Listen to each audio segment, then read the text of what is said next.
આજે મંગળવારે અંગારકી વિનાયક ચતુર્થી સાથે માઘી ગણેશ ઉત્સવનો યોગ સર્જાયો હતો। માઘી ગણેશનો મહિમા મહારાષ્ટ્રમાં ખૂબ જ છે। આ દિવસે ભગવાન શ્રી ગણેશનો પ્રાગટ્ય દિવસ પણ ગણવામાં આવે છે। આ પ્રસંગે પાટિયા સિદ્ધિવિનાયક ગણપતિ મંદિરમાં ગણેશ યાગ સહિતના કાર્યક્રમોનું આયોજન કરવામાં આવ્યું હતું।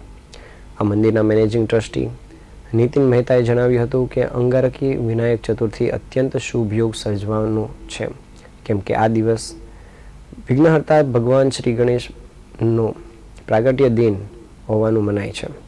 તો આ દિવસે ભગવાન શ્રી ગણેશની પૂજા આરાધના દર્શન માત્રથી ભક્તજનો પાવન થઈ શકે છે। આ પ્રસંગે સિદ્ધિવિનાયક ગણપતિ મંદિર ખાતે વહેલી સવારથી જ મોડી સાંજ સુધી કાર્યક્રમના આયોજન કરવામાં આવ્યા છે। વહેલી સવારે કેસર સ્નાનથી શરૂ કરીને સમગ્ર દિવસ દરમિયાન જુદા જુદા ધાર્મિક કાર્યક્રમો કર્મકાંડ યોજવામાં આવ્યા હતા।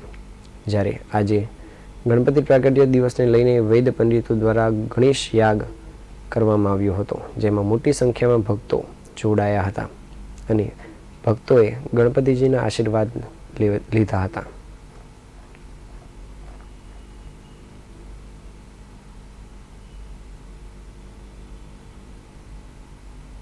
નીતિન મહેતા અને સંસ્થાના પ્રમુખ એવા મુકેશભાઈ પટેલ અમે સંયુક્ત નિવેદન થકી આજના કાર્યક્રમ બાબતે કહેવાનું કે પાલ સિદ્ધિવિનાયક મંદિર એટલે સુરતનું આજે ખૂબ પ્રખ્યાત મંદિર અને અગ્રગણ્ય મંદિરોમાં કહી શકાય તેવું આ મંદિર લોકોની આસ્થા ધીરે ધીરે અહીંયા વધી રહી છે।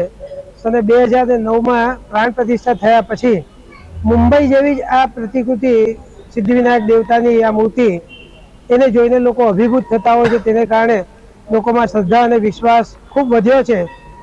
મૂળ વાત એ છે કે આજે મહા મહિનાની શુક્લ પક્ષની ચોથ એટલે કે માઘી ગણેશ કહેવાય।